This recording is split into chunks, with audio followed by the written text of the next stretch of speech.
Good morning. चलो, अब हम स्टार्ट करते हैं। कल हमने स्टार्ट किया था टीडीएस। टीडीएस कल हमारा क्या हो गया, खत्म भी हो गया। अब स्टार्ट करते हैं। टीसीएस तो साथ में करना ही है, बट यहाँ पे टीसीएस के साथ है ई कॉमर्स ऑपरेटर भी। ठीक है। टीसीएस के साथ आता है ई कॉमर्स ऑपरेटर और साथ में एक टॉपिक है पेमेंट ऑफ टैक्स। तो आज मैं पहले पेमेंट ऑफ टैक्स का क्रक्स समझाऊंगी, फिर हम लोग टीसीएस करेंगे एंड ई कॉमर्स ऑपरेटर हम लोग या तो कल करेंगे और I will be providing the recorded lecture for e commerce operator. ठीक है। तो जैसा भी होगा, क्योंकि जब मेरी क्लास नहीं होने वाली होगी तो उस टाइम के लिए मैं ई कॉमर्स ऑपरेटर एक नॉर्मल टॉपिक है जो रख सकती हूँ, जिसको तुम रिकॉर्डेड से भी क्या कर सकते हो, देख सकते हो। ठीक है। चलो, तो स्टार्ट करते हैं with the payment of tax.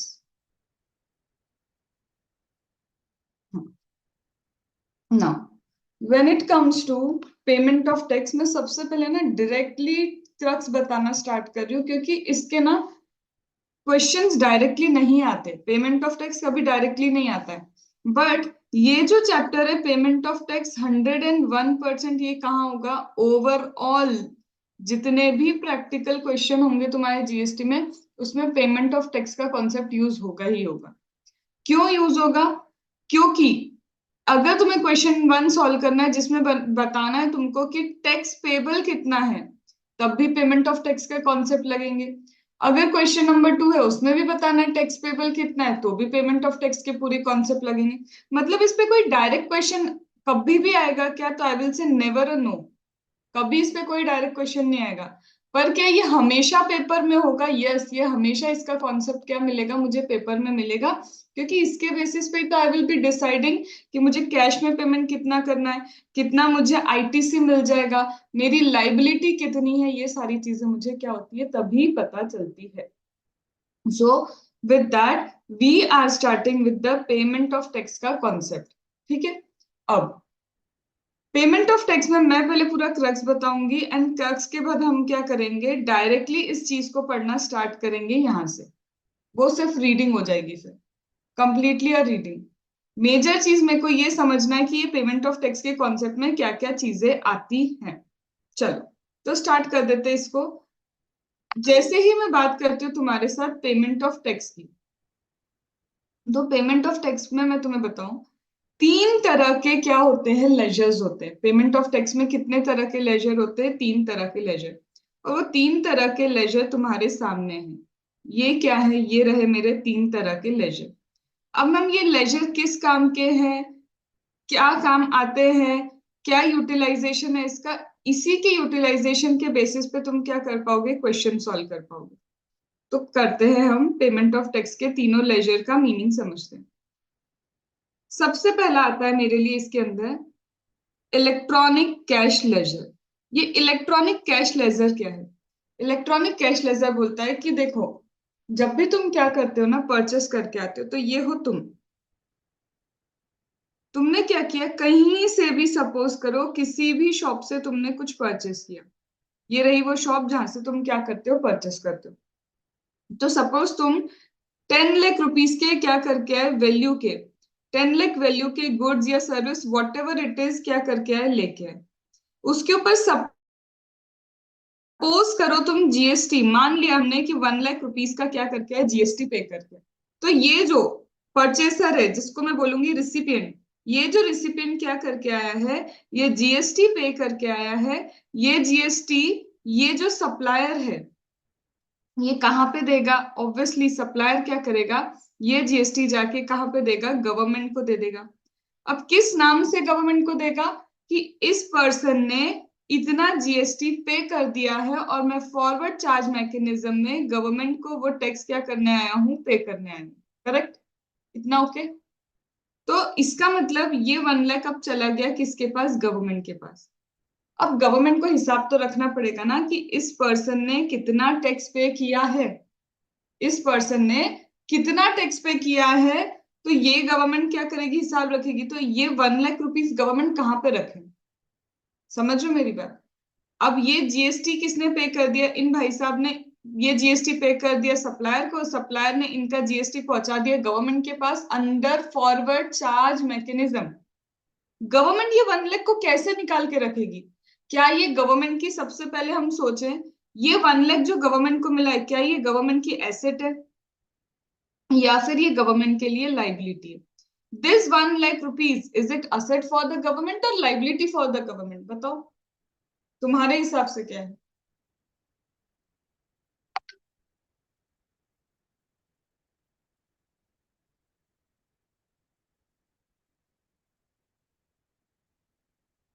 बोलो, सोचो, दिमाग लगाओ। एसेट है या गवर्नमेंट के लिए लाइबिलिटी है? गवर्नमेंट के लिए लाइबिलिटी है ना मैम। बोलो फिर। मैम गवर्नमेंट के लिए क्या है? लाइबिलिटी। अब ये गवर्नमेंट के लिए लाइबिलिटी कैसे हो गई? अरे इसने जीएसटी पे किया सप्लायर को, सप्लायर ने गवर्नमेंट को दे दिया। ये 1 लाख अभी भी गवर्नमेंट का नहीं हुआ। क्यों नहीं हुआ? क्योंकि कल चल के जब इसको टैक्स पे करना होगा, ये बोलेगा ना इतने का मुझे क्रेडिट दो, इतने का मुझे क्या दो, क्रेडिट दो। तो ये क्या है, अभी भी गवर्नमेंट के लिए क्या है, लाइबिलिटी, क्योंकि इसका बेनिफिट किसको जाना है, अभी भी रिसिपेंट को इसका बेनिफिट जाएगा। So this is a liability for government. तो गवर्नमेंट इस लाइबिलिटी को किस जगह पे रखेगी? तो गवर्नमेंट ने एक लेजर खोला और उस लेजर का नाम क्या रखा? Electronic credit laser. इसको क्या बोलते हैं? Electronic credit laser. तो जैसे जैसे आप क्या करते जाते हो, जीएसटी पे करते जाते हो, मतलब रिसिपिएंट जैसे जैसे जीएसटी पे करता है, गवर्नमेंट का अकाउंट उतना उतना क्रेडिट होता जाता है, क्योंकि गवर्नमेंट की लाइबिलिटी इंक्रीज होती है। क्लास 11th में क्या पढ़ा था? Increase in liability, credit. तो जैसे जैसे गवर्नमेंट के अकाउंट में तुम्हारा जीएसटी क्या होता जाएगा, तुम पे करते जा रहे हो किसी सप्लायर को, सप्लायर गवर्नमेंट को देता जा रहा है, तो वैसे वैसे गवर्नमेंट का अकाउंट क्या हो जाता है? क्रेडिट।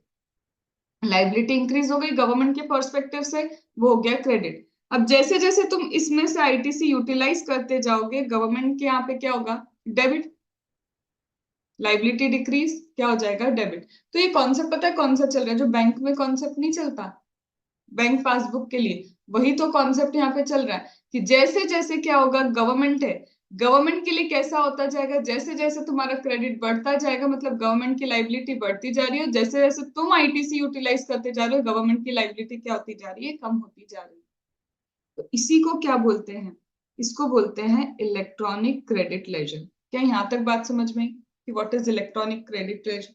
अब ये इलेक्ट्रॉनिक क्रेडिट लेजर का जो बैलेंस है, ये कभी भी तुम्हें रिफंड नहीं होगा, ये तुम्हें यूटिलाइज ही करना पड़ता है। ऐसा अपन ने पढ़ा था कि क्रेडिट कभी भी, आईटीसी कभी रिफंड नहीं होता, इसको तुम्हें क्या करना पड़ता है? यूटिलाइज ही करना पड़ता है। लेकिन ऐसे दो केसेस हैं, सिर्फ दो केसेस ऐसे हैं जहां उन्होंने आईटीसी तुम्हें रिफंड करने की बात कही है।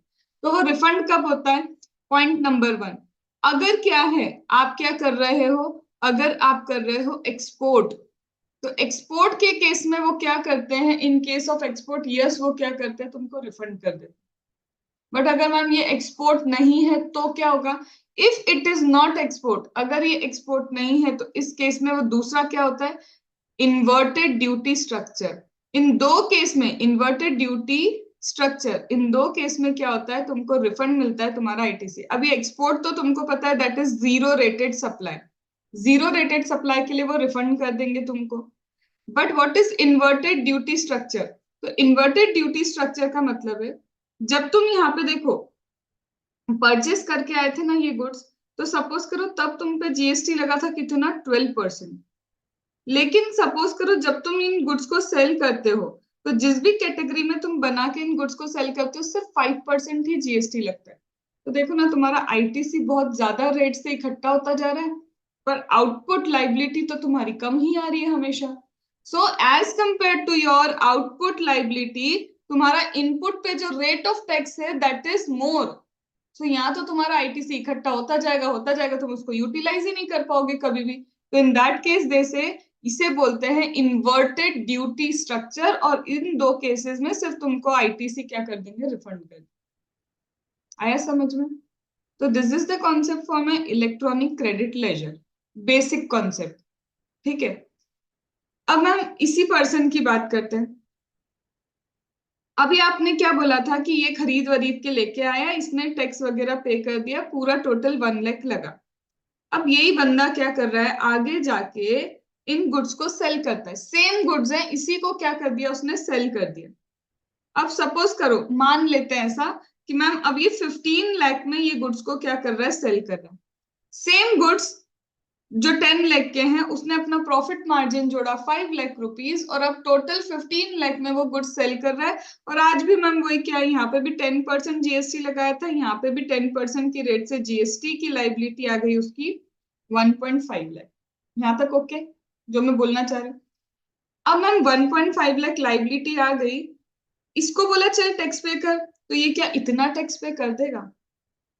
ये पता है क्या बोलेगा, इसके टुकड़े करो, 10 lakh was my cost, 5 lakh is my profit, right?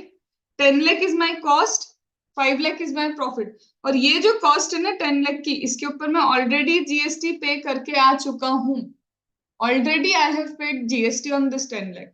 मुझसे मांगना ही है तो सिर्फ 5 लाख पे जीएसटी मांगू, ठीक है? या फिर यूं कहें कि ये 1.5 लाख में से ऑलरेडी 1 लाख कहाँ चला गया, ऑलरेडी 1 लाख उसने दे दिया है गवर्नमेंट को through the supplier under forward charge mechanism. वो बोलेगा अब मैं 1.5 लाख नहीं दूंगा, अब मैं कितने दूंगा, बैलेंस 50,000 दूंगा। Is it okay for everyone? अब मैं कितना दूंगा, मैं दूंगा 50,000 रुपीज। तो ऐसे केस में ये 50,000 मैम देगा कैसे? जितना उसको पेमेंट करना था, एक्चुअल पेमेंट उसका इतना था, उसमें से 1 लाख तो उसने यूटिलाइज कर दिया, मतलब ये 1 लाख जब यूटिलाइज किया तो इलेक्ट्रॉनिक क्रेडिट लेजर डेबिट हो गया। लाइबिलिटी गवर्नमेंट की क्या हो गई, कम हो गई, इलेक्ट्रॉनिक क्रेडिट लेजर क्या हो गया, डेबिट हो गया। पर ये 50,000 अब मैम कहां से देगा, देना पड़ेगा। अब क्या देना पड़ेगा, कैश। तो इसीलिए अब वो पेमेंट कहां से करेगा, अब इसको क्रेडिट लेजर नहीं, अब उसको पेमेंट करना पड़ेगा अपने इलेक्ट्रॉनिक कैश लेजर में, कैश डालना पड़ेगा। तो ये समझ में आया, ये सिर्फ आईटीसी के लिए एक अकाउंट बना दिया, ये बना दिया तुमको कैश में कितना पेमेंट करना है उसके लिए। और ये कैश का पेमेंट तभी पता चलेगा जब तुम जितना आईटीसी यूटिलाइज कर सकते थे वो तुम क्या कर चुके हो, यूटिलाइज कर चुके हो। मैम फिर ये लाइबिलिटी रजिस्टर क्या है, यही तो बताएगी कि तुम्हारी लाइबिलिटी कितनी है, गवर्नमेंट को कितना देना है। अब देखो, तुमने यूटिलाइज वगैरह कर लिया, ये क्या है, यही तो लाइबिलिटी है। ये इलेक्ट्रॉनिक लाइबिलिटी रजिस्टर में लिखा रहेगा कि तुम्हारी लाइबिलिटी कितनी है, तुमको गवर्नमेंट को कितना देना है। तो मैम लाइबिलिटी रजिस्टर में 1.5 लाख लिखा रहता है या फिर ये 50,000 लिखा रहेगा? लाइबिलिटी रजिस्टर में सबसे पहले ये लिखा रहेगा 1.5, फिर वो बताएंगे कि आईटीसी तुमने कितना यूटिलाइज किया, इतना, और अब पेबल कितना बचा है, इतना पेबल बचा है।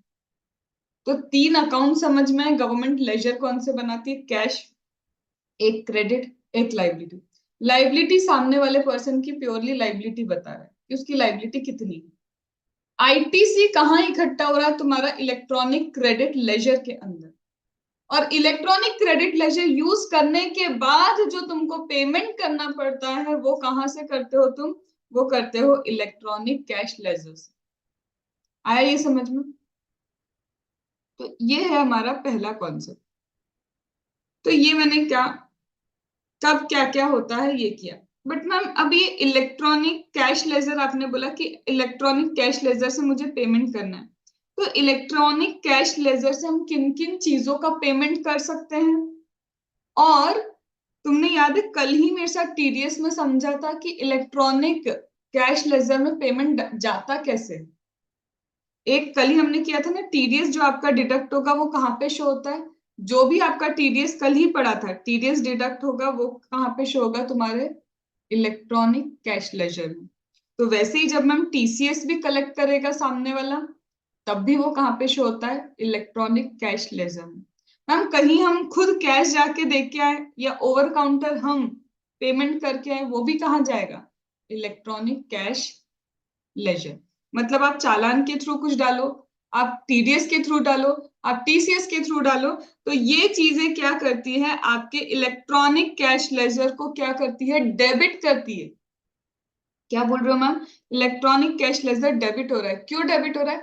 तुम जब जमा करते हो बैंक के पर्सपेक्टिव से देखो, जब तुम डिपॉजिट करते हो तो तुम्हारा अकाउंट डेबिट होता है, क्रेडिट नहीं होता। और बैंक के पर्सपेक्टिव से देखोगे तो क्या करोगे, बैंक तुम्हारा अकाउंट क्या करेगी, डेबिट ही करेगी ना, कि क्रेडिट करेगी। बीआरएस आता है, पासबुक का कॉन्सेप्ट पता है तुमको। मैं अगर पैसा डिपॉजिट कर रही हूँ मेरे लिए, मेरे घर में, जो मैं अकाउंटिंग करूंगी मैं उसको डेबिट करूंगी, क्योंकि मेरे लिए क्या, असेट इंक्रीज मतलब डेबिट। बैंक उसको डेबिट करेगा क्या, बैंक उसको क्रेडिट करता है। तो यहाँ पे हमको क्या सोचना है, इलेक्ट्रॉनिक कैश लेजर, अभी गवर्नमेंट तक पैसा नहीं गया, सिर्फ तुमने कैश लेजर में क्या किया, पहुंचा दिया। ठीक है, तुम अपने घर के हिसाब से देखोगे तो उसको क्या बोलोगे, डेबिट हुआ। बट जब मैं गवर्नमेंट के एंगल से चीजों को देखती हूँ तो मैं क्या बोलूंगी, गवर्नमेंट ने कर दिया उसको क्रेडिट। इसी तरह से electronic credit laser, ITC government ने तुम्हारे अकाउंट में डाल दिया, गवर्नमेंट की लाइबिलिटी बढ़ गई है। जब जब गवर्नमेंट की लाइबिलिटी बढ़ेगी तो क्लास 11 का concept, increase in liability credited, decrease in liability debit, that is. और असेट सेम, असेट जब मेरी बढ़ती है डेबिट होता है, असेट जब मेरी कम होती है क्रेडिट होता है। ठीक है। अब तो इसका मतलब ये तो समझ में आया मैम कि कैश लेजर जो है, कैश लेजर में क्या क्या क्या क्या आ सकता है। और इस कैश लेजर के पैसे को कहाँ कहाँ यूटिलाइज कर सकते हैं, आप टैक्स पे कर सकते हो, टैक्स के ऊपर लगने वाला इंटरेस्ट पे कर सकते हो, पेनल्टी कुछ लग रही है उसको पे कर सकते हो, कोई फीस आपको पे करनी है, कोई और अमाउंट पे करना है, यार कैश से तो तुम कुछ भी पेमेंट कर सकते हो ना। तो आप पहले टैक्स पे कर सकते हो, इंटरेस्ट पे कर सकते हो, पेनल्टी, फीस, ये सारी चीजें क्या कर सकते हो, पे कर सकते हो। ठीक है। अब एक चीज होती है over the counter, MCQ MCQ MCQ. ठीक है। ओवर द काउंटर मतलब बैंक में जाओ, बैंक वाले के काउंटर पे कितना पैसा पर चालान आप भर सकते हो। तो बोलता है देखो ऐसे तो हमें चाहिए कि इलेक्ट्रॉनिक मोड में ही सारा पेमेंट होना चाहिए, क्योंकि जब भी तुम इलेक्ट्रॉनिक मोड से क्या करोगे, कैश अकाउंट में मतलब कैश लेजर में कुछ डालोगे ना, कोई लिमिट नहीं है, कोई लिमिट नहीं है, कोई लिमिट नहीं है, कोई लिमिट नहीं। बट जब तुम ओवर द काउंटर पेमेंट करते हो टैक्स का, या over the counter cash ledger use करते हो, तो पर चालान, पर पीरियड 10,000 की लिमिट है। तो बैंक को यूज कर रहे हो मतलब मैनुअल सिस्टम यूज कर रहे हो, तो मैनुअल में पर चालान पर period 10,000 is the limit. But if you are going through any of the electronic mode there is no limit. In short समझ में आ रहा है, इलेक्ट्रॉनिक मोड प्रमोट करना नहीं चाहिए, वो चालान वाला सिस्टम नहीं चाहिए, तुम्हारा ओवर द काउंटर तुम काम करो। ये ओवर द काउंटर फिर किन लोगों के लिए, गांव में ना इलेक्ट्रॉनिक सिस्टम इतने चलते नहीं, तो वहां के लिए कहीं ना कहीं क्या करके रखा, थोड़ी बहुत फैसिलिटी दे के रखी है कि पर चालान, पर पीरियड 10-10 हजार के चालान भरते रहो। मतलब जब भी भरना है हर दिन 10,000 10,000 ऐसे कर करके तुम भरते रहो, हमको उसमें कोई दिक्कत नहीं। अब ये क्या है मैम, हेड होते हैं। ये हेड क्या है, एक होता है मेजर हेड, एक होता है माइनर हेड। अब ये क्या होते हैं हेड, तुम्हें पता है, ये तीन चीजें तो कम से कम तुमको पता ही है कि क्या होती है। मेजर हेड मतलब जब इंटर स्टेट सप्लाई होता है तो क्या चार्ज होता है, आईजीएसटी। जब इंट्रा स्टेट सप्लाई होता है तो क्या चार्ज होता है, सीजीएसटी। और अगर मैम यही पता है क्या हो, यूनियन टेरिटरी हो, तो इंस्टेड ऑफ एसजीएसटी आपका आएगा यूटीजीएसटी। तो ये तीन तो तुमको पता है ना, सीजीएसटी एसजीएसटी या फिर सीजीएसटी यूटीजीएसटी। यहां तक तो कोई दिक्कत नहीं। मेजर हेड क्या है, मैंने आईजीएसटी पे किया, मैंने सीजीएसटी पे किया, मैंने एसजीएसटी पे किया। तो जब भी तुम पेमेंट करते हो, जैसे फिर से ये है हम, ये है हमारा शॉप, अगर ये इंटर स्टेट सप्लाई है तो मैं इसको आईजीएसटी पे करके आऊंगी, तो गवर्नमेंट को जब ये मेरा वो टैक्स देगा, गवर्नमेंट इलेक्ट्रॉनिक क्रेडिट लेजर में पता है क्या लिखेगी, आईजीएसटी ही लिखेगी कि तुम्हारा पैसा आईजीएसटी का आया था। अगर ये मैम इंटर स्टेट सप्लाई हुआ तो सीजीएसटी एसजीएसटी हम उसको पे करेंगे, ये गवर्नमेंट को भी सीजीएसटी एसजीएसटी पे करके आएगा। तो गवर्नमेंट तुम्हारे इलेक्ट्रॉनिक क्रेडिट लेजर में क्या लिखेगी, सीजीएसटी का पैसा इतना आया और एसजीएसटी का पैसा इतना है। प्रॉपर वैसे ही क्या होती है, अकाउंटिंग होती है। क्या यहाँ तक बात समझ में आ गई। Now what is this says, सिर्फ समझाने के लिए समझा रही हूँ, यूटिलाइजेशन इसका माइनर से माइनर लेवल पे होगा, बट समझ लेने के लिए अच्छा है कि मैम ये सेज क्या होता है। अब देखो, एक कॉन्सेप्ट मैंने तुम्हें पहले पता है क्या बताया था कि जीएसटी अब है डेस्टिनेशन बेस्ड टैक्स। ठीक है, जीएसटी कौन सा टैक्स हो गया है? Destination based tax. इससे क्या मतलब निकला, क्या फर्क पड़ा, तो समझो। पहले क्या था जीएसटी? जीएसटी के पहले, सॉरी नॉट जीएसटी, बट पहले क्या था? पहले था ओरिजिन बेस्ड टैक्स। पहले था ओरिजिन बेस्ड टैक्स, अब हो गया है डेस्टिनेशन बेस्ड टैक्स। अब क्या होता है ये ओरिजिन और डेस्टिनेशन?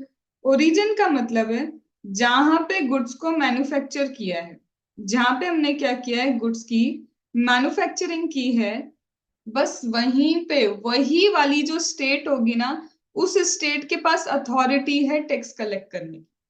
मतलब टैक्स उसी स्टेट के पास रहेगा जिस स्टेट ने क्या किया है, उन गुड्स को मैन्युफैक्चर किया है। ऐसा पहले होता था। अब इन्होंने जीएसटी में क्या बना दिया? डेस्टिनेशन बेस्ड टैक्स, या फिर जिसको मैं बोलूं कंजम्पशन बेस्ड टैक्स। जिस स्टेट में उन गुड्स को कंज्यूम किया जाएगा, जिस स्टेट में उस सर्विस को कंज्यूम किया जाएगा, यहां बोलते हैं अथॉरिटी किसके पास है? इस स्टेट के पास क्या है अथॉरिटी, किसको कलेक्ट करने की? टैक्स को कलेक्ट करने की। क्या ये कॉन्सेप्ट समझ में आया? शिफ्ट ओरिजिन से क्या शिफ्ट हो गया? डेस्टिनेशन कर लिया शिफ्ट। क्या ही फर्क पड़ गया? फर्क है यहाँ पे। जो हमारी मैन्युफैक्चरिंग स्टेट्स हैं, हर जगह मैन्युफैक्चरिंग नहीं होती है। कुछ कुछ स्टेट्स ही हैं हमारी जो मैन्युफैक्चरिंग स्टेट्स हैं, कंजम्पशन वाली स्टेट ज्यादा है। मैन्युफैक्चरिंग, जैसे टी की मैन्युफैक्चरिंग ना साउथ में ही ज्यादा होगी, वो पूरी तरह से मैन्युफैक्चरिंग कहाँ होती थी? टी की साउथ में। अब कंजम्पशन कहाँ होता है? All over India. समझे मेरी बात? यहाँ पे क्या है, मैन्युफैक्चरिंग साउथ में होती है, तुमको भी पता है टी की मेजर मैन्युफैक्चरिंग कहाँ है? साउथ में। कॉफी कहाँ है? वहीं पे। बट कंजम्पशन कहाँ है? All over India. तकलीफ क्या है? जब जीएसटी आया ना, स्टेट्स को तकलीफ ये हुई, आज तक ये कमा रहे थे, ये उनका रेवेन्यू था। अब ये रेवेन्यू जैसे ही जीएसटी आया, उससे क्या होने लग गया? शिफ्ट। अब ये अर्न नहीं कर रहे उस रेवेन्यू को। अब अर्न कौन कर रहा है? जो लोग कंज्यूम कर रहे हो ऑल ओवर इंडिया के पास चला गया रेवेन्यू। ऑब्वियसली मैन्युफैक्चरिंग स्टेट्स को दुख होगा कि नहीं होगा? उनका रेवेन्यू तुमने एक बार में छीन लिया। लेकिन गवर्नमेंट को लाना क्या था? गवर्नमेंट को जीएसटी लाना था, और ये करना जरूरी था। क्यों? क्योंकि मोनोपोली टाइप हो रहा था ना, मैन्युफैक्चरिंग स्टेट्स अमीर हो रहे थे, कंजम्पशन वालों को क्या है, उन स्टेट्स को फंडिंग नहीं जाती थी। ये भी एक shift of thing was important.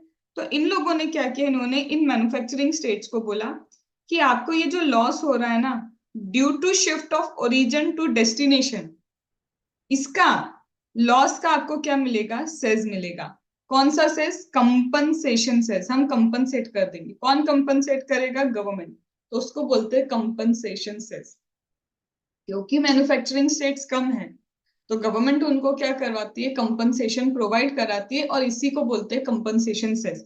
तो अगर आपका कोई कंपनसेशन सेस है, तो एक वो मेजर हेड में होगा।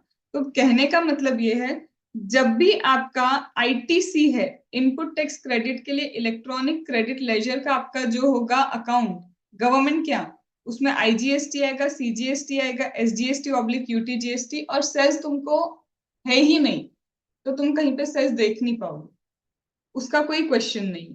क्या ये चीज समझ में आई? अब मैम चलो, इतना समझ में आया कि सीजीएसटी एसजीएसटी के नाम से क्या होगा, हमारा हेडिंग होगी। इसको यूज कहाँ कहाँ पे कर पाएंगे? तो देखो ना, आप टैक्स पे करने के लिए यूज करो, इंटरेस्ट के लिए, पेनल्टी के लिए, फीस के लिए।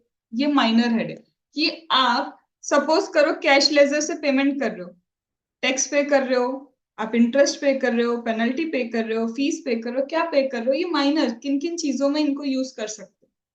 समझ में आया? तो ये इतना ही है मेजर बनाना। क्या इस पे कोई कभी भी क्वेश्चन आएगा? कतई नहीं। ये थोड़ी ना पूछेंगे। पर बेस बनाने के लिए पता होना चाहिए कि हमारे को लेजर्स में क्या क्या मिल सकता है। फिर इसके बाद यहाँ पे date of deposit of tax due. अब यहां से मेरे को क्या पढ़ना चालू करना है? ये ही क्रक्स तुमको एग्जाम टाइम पे तुम्हारा मन करे, इच्छा हो कि नहीं हमको क्या करना है, हमको थ्योरी पढ़नी है इस चैप्टर की, मत पढ़ना, टोटल वेस्ट ऑफ टाइम होगा। जो ये मैं चार्ट वहां पे दूंगी साइड में ही, थ्योरी के उधर ही, बस ये चार्ट तुम लोग को क्या करना है, कंप्लीटली पढ़ना है, और तुम्हारा electronic credit laser, cash ledger सबका काम हो जाएगा। ठीक है, चलो सबसे पहले मैं आती हूँ एक एक लेजर के ऊपर बात करने के लिए कि ये क्या लिखा है, ये क्या लिखा है, इन सब चीजों को क्या लिख के रखा है। अब देखो मेरी बात ध्यान से सुनना, ये मोस्ट मोस्ट मोस्ट इंपॉर्टेंट चीज है, इसके बिना कोई क्वेश्चन सॉल्व होगा भी नहीं। और एक चीज बोलूं, यही आता है हर क्वेश्चन में आता है अगर तुमको टैक्स लायबिलिटी कैलकुलेट करने को दिया। अब ये किस चीज के बारे में बोल रहा है, ये बोल रहा है about manner of utilisation, order of utilisation of ITC available in credit ledger. This is about manner of utilisation, ITC utilisation. अब ये क्या है, देखो जैसे कि हमने अभी क्या बात की थी कि मैम जब भी हम क्या करते हैं टैक्स पे करके आते हैं, अगर मैं आईजीएसटी पे कर रही हूँ तो मेरे क्रेडिट लेजर में क्या आएगा, आईजीएसटी। मैं सीजीएसटी पे करके आ रही हूँ, एसजीएसटी पे करके आ रही हूँ, तो सीजीएसटी एसजीएसटी का कॉलम आएगा। मैं सीजीएसटी यूटीजीएसटी पे कर रही हूँ तो एज द केस में भी मेरे आईटीसी के कॉलम वही होंगे। ठीक है, अब सपोज करते हैं ये क्या है हमारा इलेक्ट्रॉनिक क्रेडिट लेजर। अब ये इलेक्ट्रॉनिक क्रेडिट लेजर में क्या आ गया मैम, ये आ गया आपका आईजीएसटी, ये आ गया आपका सीजीएसटी, ये आ गया आपका एसजीएसटी। इसको जितना ध्यान से समझ सकते हो समझना, यही है तुम्हारे क्वेश्चन के लिए। अब मैं ऐसे ही रेंडमली ले लेती हूँ कि सपोज करो तुमने आज तक जो जीएसटी भरा आईजीएसटी के नाम से, सपोज करो आईजीएसटी आया तुम्हारा 12 लाख इकट्ठा हो गया। क्रेडिट कितना इकट्ठा हो गया आईजीएसटी का, 12 लाख का क्रेडिट एक्यूमुलेट हो गया। सीजीएसटी ले लेते हैं for an example, CGST 8 lakh का हुआ, और जितना सीजीएसटी हुआ बट ऑब्वियस ये भी कितना हो गया 8 लाख। यहां तक कोई दिक्कत, अभी आईटीसी इकट्ठा हुआ है, पॉइंट इतना क्लियर है। ठीक है, अब ये भाई साहब की बात करते हैं। ये भाई साहब क्या कर रहे हैं मैम, ये करते हैं आउटवर्ड सप्लाई। जब मैम इन्होंने, ये अंकल आंटी जो भी हैं, इन्होंने क्या किया, जब परचेस किया होगा तो इतना इतना टैक्स पे कर करके आए होंगे, अलग अलग उनके ट्रांजैक्शन होते गए होंगे, और उन ट्रांजैक्शन का जितना जितना जीएसटी उनने पे किया वो आज तक इतना इकट्ठा है। ये इकट्ठा किस पे है, ये जब उन्होंने क्या किया था मैम, इनपुट लिया था, इनपुट सप्लाई, इनवर्ट सप्लाई जिसको बोलते हैं ना, परचेस किया, तो परचेस करते वक्त ये इकट्ठा करके आ गए। अब यहां मैम ये कर रहे हैं आउटवर्ड सप्लाई। अब आउटवर्ड सप्लाई में for an example case number A, इनका आईजीएसटी पे करने को आया, फॉर एन एग्जाम्पल कितना पेमेंट आया, आईजीएसटी, इंटरस्टेट सप्लाई भी करेंगे तो इंटरस्टेट सप्लाई का, आउटवर्ड सप्लाई का जीएसटी भी तो पेबल आएगा। हम मानते हैं केस नंबर ए, इनका जीएसटी पेबल आया मैम 15 लाख। अभी एक ही चीज ले रही, जीएसटी पेबल कितना आया 15 लाख। अब तुम ही बताओ, क्या ये अंकल, तुम्हें लगता है पूरा 15 लाख गवर्नमेंट को पे करेंगे, पूरा की पूरा 15 लाख का पेमेंट करेंगे क्या गवर्नमेंट को? इनका आउटवर्ड टैक्स पेबल कितना आया 15 लाख, बोलो करेंगे? क्या बोलेंगे, रुको इतना नहीं, तुम बोल रहे हो 15 लाख, बट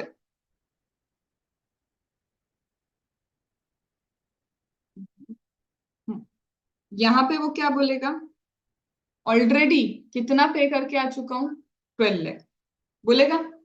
तो सबसे पहला रूल समझा रही हूँ, सबसे पहला रूल ऑफ यूटिलाइजेशन क्या है, अगर आईजीएसटी पे करना है और तुम्हारे पास आईजीएसटी का ही बैलेंस है तो उसको सबसे पहले क्या करोगे, यूटिलाइज करो। तो मैंने भी यही किया ना, मुझे आईजीएसटी पे करना था, मेरे पास कौन सा बैलेंस था, आईजीएसटी का बैलेंस था, तो मैंने सबसे पहले क्या किया, आईजीएसटी के बैलेंस को क्या कर दिया, यूटिलाइज कर दिया। डन, इतना डन। इसका मतलब अब पे करने के लिए कितना आ रहा है मैम, 15 लाख आपको पे करना था, 12 लाख आपने क्या ले लिया, क्रेडिट, कहना से आईटीसी यूटिलाइज्ड, आईटीसी क्या कर लिया, यूटिलाइज कर लिया 12 लाख रुपए का। अभी भी पेबल आ रहा है 3 लाख रुपीज। अब क्या मैं एक्चुअली 3 लाख उसको पे करके आ जाऊं पूरा पूरा? क्या मैं कैश लेजर से पूरा 3 लाख उसको पेमेंट करूंगी? तो अभी भी बोलेगा नहीं। अब वो बोलेगा अभी भी मेरे पास बैलेंस है। कहाँ का बैलेंस है? सीजीएसटी एसजीएसटी का बैलेंस है। अभी भी मेरे पास कौन सा बैलेंस है? सीजीएसटी एसजीएसटी का बैलेंस। तो सबसे पहले देखो, पहली चीज क्या है मैनर ऑफ यूटिलाइजेशन में, अगर आपको आईजीएसटी पे करना है तो पहला तो आप किसको यूज करोगे? आईजीएसटी। एक बार आपका आईजीएसटी पे करना है तो आईजीएसटी को पहले कंप्लीटली एग्जॉस्ट कर लो, ये मैंडेटरी है। जितना है पूरा पूरा खत्म कर लो अपना आईजीएसटी का बैलेंस, क्योंकि तुम्हारी लाइबिलिटी आईजीएसटी की थी, इसलिए यहाँ पे कोई डाउट तो नहीं है। अब क्या करें? मैम अभी तुम्हें पास सीजीएसटी भी बचा है 8 लाख रुपीज, एसजीएसटी भी बचा है 8 लाख रुपीज, हमने केस में यूटीजीएसटी नहीं लिए। बोलते हैं ये किसी भी ऑर्डर में यूज करो, ये तुम्हारी मर्जी, इस पे क्वेश्चन नहीं है। तुमको यूज करना है पहले एसजीएसटी लेना है, तुम एसजीएसटी से क्या कर लो? 3 लाख रुपीज यूटिलाइज कर लो। तुम्हारी इच्छा नहीं, नहीं हमको सीजीएसटी से यूटिलाइज करना है, भाई तुम सीजीएसटी से यूटिलाइज कर लो। हमारी इच्छा नहीं, आधा 1,50,000 इससे करेंगे, 1,50,000 इससे करेंगे। वो क्या बोल रहा है? हम ऑर्डर तुमको परमिट करते हैं, इन दोनों में से किसी से भी कितने भी ऑर्डर में तुम क्या कर सकते हो? यूटिलाइजेशन कर सकते हो, उनको इसमें कोई दिक्कत नहीं है। एग्जाम पर्पस के लिए आप पहले सीजीएसटी करो। पहले मैं सीजीएसटी ले लूंगी, फिर मैं एसजीएसटी पे मूव करूंगी। ठीक है, तो आते हैं फिर से इधर। अब मैम ये जो 3 लाख है, इस 3 लाख का क्या करें? तो बोलते हैं अभी भी तुम्हारे पास आईटीसी है, तो you have CGST of 8 lakh rupees, you have SGST of 8 lakh. तो आप क्या करो? Utilise in any order. अब मैंने एग्जाम पर्पस के लिए किसको पहले प्रेफरेंस दी? सीजीएसटी को। तो मैं क्या करती हूँ? 3 लाख रुपीज यूटिलाइज कर लेती हूँ इसके, तो इसका बैलेंस कितना बचा? 5 लाख। और ये मेरा पेबल कुछ बचा के यहाँ पे किसी भी तरह से 3 लाख मेरा क्या हो गया? यूटिलाइज हो गया। अगेन आईटीसी किसका? सीजीएसटी का। अब मेरा पेबल है क्या कुछ? कैश लेजर से मुझे कुछ भी पे करना है क्या? कुछ भी पे नहीं करना। तो ये क्वेश्चन पता है कैसे पूछेंगे? ये क्वेश्चन डायरेक्टली यही पूछते हैं, अमाउंट यू हैव टू पे through electronic credit cash ledger. तुम्हें कितना अमाउंट कैश लेजर से पे करना है वो कैलकुलेट करके दो। अब तुम्हें अगर कैश लेजर से पेमेंट करना है तो first of all you have to calculate the outward liability, फिर you will calculate your input tax credit. इसके लिए चैप्टर है आईटीसी, वही तो बताएगा कि क्रेडिट कितना है तुम्हारे पास। फिर तुम लगाओगे ये chapter payment of tax, manner of utilisation. उसके बाद तुम निकाल पाओगे कि कैश लेजर से तुमको पे कितना करना। इतना भी आया। अब मैं फाइनली पता किस दिन पे आ गई हूँ? उस दिन पे जहां मैं क्वेश्चन नंबर 1 का पूरा की पूरा लिंक दे सकती हूँ। पहले तो तुम ये डिसाइड करो सप्लाई है या नहीं। डन। पहले तुम क्या डिसाइड करोगे? वेदर इट इज सप्लाई और नॉट। मैम सप्लाई बन गया, फिर चेक कर लो कहीं शेड्यूल 3 तो नहीं है। फिर चेक कर लो मेगा एग्जेम्पशन तो नहीं है, क्योंकि अगर शेड्यूल 3 है, मेगा एग्जेम्पशन है, तो फिर टैक्स ही नहीं लगाओगे उस सप्लाई के ऊपर। डन। सेकंड, मैम सप्लाई है, हाँ है, शेड्यूल 3 है, नहीं है, उसके बाद तुम्हारा क्या बोलते हैं मेगा एग्जेम्पशन है, वो भी नहीं है। फिर अब ये देखो इंटर है या intra state. Inter state supply है या तुम्हारा इंट्रा स्टेट सप्लाई। अब वो कैसे देखेंगे? प्लेस ऑफ सप्लाई का कॉन्सेप्ट। तीसरा, उसमें डिटेल देंगे तुमको इनवॉइस की डेट। क्या करना है उस इनवॉइस की डेट का? Time of supply October month का सपोज करो, तुमको बोल रहे टैक्स कैलकुलेशन दिखाओ। टाइम ऑफ सप्लाई तो चेक कर लो अक्टूबर मंथ आ रहा है या तुम्हारा आगे वाला मंथ आ रहा है। डन। ऐसा क्वेश्चन किया भी है। टाइम ऑफ सप्लाई इनवॉइस दिया होता है, इनवॉइस की डेट दी होती है, इनवॉइस की डेट से तुमको ये डिसाइड करना होता है कि वो नवंबर में टाइम ऑफ सप्लाई आएगा या तुम्हारा अक्टूबर में ही टाइम ऑफ सप्लाई आएगा। याद आया? तो ये 3 चैप्टर तो अभी आ गए अपने। एक हो गया प्लेस ऑफ सप्लाई, एक हो गया टाइम ऑफ सप्लाई, एक हो गया तुम्हारा नॉर्मल सप्लाई। फिर इसके बाद क्या होगा? फिर इसके बाद मैम आरसीएम में आएगा या फॉरवर्ड चार्ज में आएगा? चलो टैक्स तो लग ही रहा है, मान लिया हमने कि टैक्स लग रहा है। रिवर्स चार्ज मैकेनिज्म या फॉरवर्ड चार्ज मैकेनिज्म, ये हो गया चौथा chapter. That is your charge of GST वाला चैप्टर। चलो मैम ये भी हो गया, फॉरवर्ड रिवर्स तो समझ में आ ही गया। फिर इसके बाद आईटीसी मिलेगा या नहीं मिलेगा? Fifth chapter input tax credit. चलो मैम आईटीसी भी मिलेगा ये भी मान लिया। पेमेंट ऑफ टैक्स कैसे करोगे? आईजीएसटी अवेलेबल है, सीजीएसटी अवेलेबल है, एसजीएसटी अवेलेबल है, तुम्हारा आउटपुट टैक्स लाइबिलिटी तुम अभी निकाल रहे थे, तो पेमेंट ऑफ टैक्स ये कौन सा हो गया मेरा 6 नंबर का चैप्टर। अब इसमें अगर वो जोड़ना चाहे तो रजिस्ट्रेशन चैप्टर की कुछ लिंक दे देंगे। अब इसकी इच्छा इसमें जोड़ना चाहे ये लोग तो क्या करेंगे, और कोई चैप्टर जैसे वैल्यू ऑफ सप्लाई, वैल्यूएशन में तुम खुद ही निकाल लो यहाँ पे, फिर डिसाइड करो कि इस सप्लाई की वैल्यू कितनी बनती है। तो इसीलिए चैप्टर नंबर क्वेश्चन नंबर 1 क्या है, मर्जर ऑफ 6 to 7 चैप्टर्स। और इतनी बड़ी जो लिंकेज हमारी दिसंबर 1 से चालू हुई थी, अब जाके मैं तुम्हें बोल पा रही हूँ दिस इज क्वेश्चन नंबर 1। अब वो पोजीशन आती है कि ये है क्वेश्चन नंबर 1, और क्वेश्चन नंबर 1 होता इजी है, बट अब तुम लिख लिख के समझने की कोशिश करना, क्योंकि जैसे आईटीसी होगा ना, I will start giving you target, आज इस क्वेश्चन पेपर का क्वेश्चन नंबर 1 सॉल्व करके रखो एग्जाम कंडीशन में। तो तुम अब ये सारे लॉजिक्स अप्लाई करना चालू करना, ठीक है?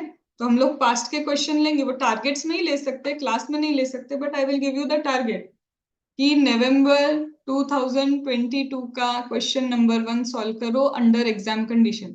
और वो पेपर कौन सा उठाना, सजेस्टेड नहीं, exactly exam paper. I should have a visualisation exam paper पढ़ने की नॉर्मल प्रैक्टिस होनी चाहिए मेरी आंखों को, कि ये एग्जाम पेपर का क्वेश्चन नंबर 1 तो हम पढ़ते ही हैं। समझ में आ रहा है? ठीक है, चलो अभी तक हमने क्या किया, आईजीएसटी अगर पे करना है तो पहले आईजीएसटी को कंप्लीटली एग्जॉस्ट करो। सेम क्या हो जाएगा, सीजीएसटी पे करना है तो पहले किसको एग्जॉस्ट करोगे कंप्लीटली, सीजीएसटी। एसजीएसटी पे करना है तो पहले कंप्लीटली एग्जर्शन किसका होगा, एसजीएसटी का। इसमें कोई डाउट तो नहीं? मैम अब जो बैलेंस बचा है किसी भी ऑर्डर में यूटिलाइज करो ना, हमको कोई दिक्कत नहीं है। मैम क्या ऐसा हो सकता है, आईजीएसटी तो है ही नहीं अपने पास, है ही नहीं, आईजीएसटी नहीं है मेरे पास, क्या मैं सीजीएसटी पे करने के लिए एसजीएसटी को यूटिलाइज कर लूं, या फिर एसजीएसटी को पे करने के लिए सीजीएसटी को यूटिलाइज कर लूं? मतलब CGST SGST CGST SGST cross utilisation हो सकता है क्या? कभी नहीं। स्टेट लेवल सेंट्रल से मदद नहीं लेता, सेंट्रल लेवल स्टेट से मदद नहीं लेता। पर आईजीएसटी कैसे मदद ले लेता है, because IGST is a combination of CGST and SGST. क्या ये बात समझ में आई? यूटिलाइजेशन का मैनर। आते वापस, तो यहाँ पे क्या लिखा है, अब मैम हमको तो क्या पे करना है, हमको तो पे करना है सीजीएसटी, ठीक है? तो मुझे अगर सीजीएसटी पे करना है तो सबसे पहली चीज मैं क्या करूंगी, इफ यू वांट टू पे सीजीएसटी पहले यूटिलाइज करो सीजीएसटी, ठीक है? तो हम सबसे पहले सीजीएसटी को पूरी तरह से क्या कर लेंगे, यूटिलाइज कर लेंगे, ठीक है? मैम मुझे अगर एसजीएसटी पे करना है तो वही एसजीएसटी पे करना है तो पहले एसजीएसटी, यूटीजीएसटी पे करना है तो पहले यूटिलाइजेशन करो किसका, यूटीजीएसटी। डन। पर मैम क्या कभी भी ये लोग सीजीएसटी और एसजीएसटी क्रॉस में यूटिलाइज हो सकते हैं? नहीं। सीजीएसटी पे करना है तो तुम एसजीएसटी यूज नहीं कर सकते, एसजीएसटी पे करना है तो सीजीएसटी यूज नहीं कर सकते। बट मैम सीजीएसटी पे करने के लिए सीजीएसटी यूज होगा, हाँ बोला ना, वो तो होता ही होता है। चलो मैम सीजीएसटी यूज कर लिया, उसके बाद देखो ऑप्शन ही क्या दिया दूसरा, आईजीएसटी है अगर तो आईजीएसटी यूज कर लो। मुझे सीजीएसटी पे करना है, मैंने सीजीएसटी कंप्लीट यूटिलाइज कर लिया, एसजीएसटी को मत करना सीजीएसटी के लिए। मैम उसके बाद क्या है, आईजीएसटी का भी थोड़ा सा क्रेडिट बचा है, वो यूज कर लो ना। तो मैं तुम्हें क्रक्स दूं इसका, अगर मुझे आईजीएसटी पे करना है तो पहले आईजीएसटी उसके बाद कोई भी ऑर्डर, लेकिन अगर मैम सीजीएसटी पे करना है तो पहले सीजीएसटी उसके बाद सीधे पहुंच जाओ आईजीएसटी, क्योंकि एसजीएसटी तो अवेलेबल ही नहीं तुम्हारे लिए। और मैम अगर एसजीएसटी पे करना है तो पहले एसजीएसटी पे आओ और डायरेक्ट कहाँ पे पहुंच जाओ, आईजीएसटी, या एनी ऑर्डर वाली कॉन्सेप्ट ही नहीं आते। आइए बात समझ में, ठीक है?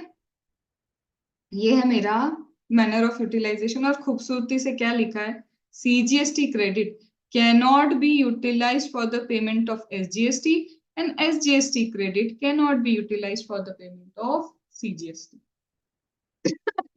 आया? अब यहाँ पे और क्या चीजें लिए मैम, इलेक्ट्रॉनिक लाइबिलिटी रजिस्टर में क्या आएगा? तो देखो, तुम्हारे जितने भी कर्म किए ना तुमने, मतलब तुम्हारी लाइबिलिटी ही बता रहा है वो। करंट पीरियड की लाइबिलिटी बताएगा, पिछले पीरियड की लाइबिलिटी बताएगा, इवन जो demand and recovery chapter start किया ना तुम्हारे लिए, कितना पेमेंट करो हमको, that you will do in section number 73 74 of demand and recovery chapter. तो तुम्हारे अगेंस्ट कोई डिमांड एंड रिकवरी है, वो कहाँ लिखी होगी? लाइबिलिटी रजिस्टर में। तुम्हारे अगेंस्ट अगर करंट पीरियड की लाइबिलिटी वहां लिखी होगी, प्रीवियस पीरियड की लाइबिलिटी वहां लिखी होगी। अब मैम चलो, लाइबिलिटी तो लिखी है, मुझे इस लाइबिलिटी को क्या करना पड़ेगा? ऑब्वियसली डिस्चार्ज करना पड़ेगा। अब ये डिस्चार्ज करने के लिए आप क्या करोगे? कैश लेजर में पेमेंट करोगे। तो कैश लेजर सबसे पहले क्या मानेगा कि कौन से पीरियड का टैक्स आपने दिया है?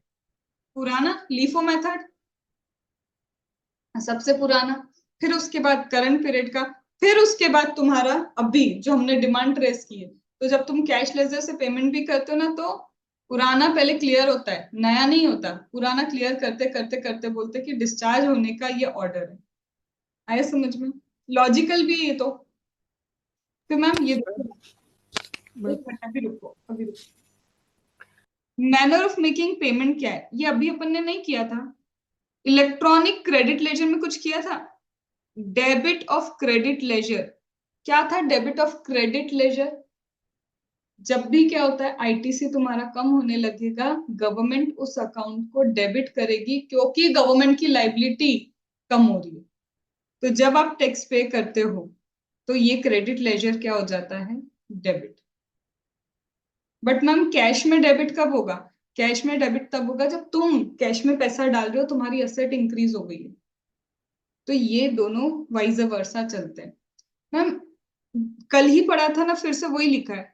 टीडीएस टीसीएस का कलेक्शन होगा या किसी और चीज का आप पेमेंट कर रहे हो, तो कैश लेजर में पैसा डिपॉजिट होता है, मतलब डेबिट होता है। और वही आप आईटीसी यूटिलाइज करोगे, तो क्रेडिट लेजर क्या हो जाएगा? डेबिट हो जाएगा। और मैम लाइबिलिटी रजिस्टर तो नॉर्मल क्रेडिट डेबिट से ही चलेगा, समझना। तुम्हारे लिए जो लाइबिलिटी है गवर्नमेंट के लिए, वो असेट है ना, इतना लेना है हमको। तुम्हारे लिए जो लाइबिलिटी रजिस्टर है, मेरा लाइबिलिटी रजिस्टर गवर्नमेंट के लिए असेट रजिस्टर है। तो वहां पे असेट के रूल लगेंगे। तो what you have to think, जो तुम्हारे लिए असेट है गवर्नमेंट के लिए लाइबिलिटी, जो तुम्हारे लिए लाइबिलिटी गवर्नमेंट के लिए असेट। तो उनके डेबिट एंड क्रेडिट उन्होंने पता है किस हिसाब से लिखे?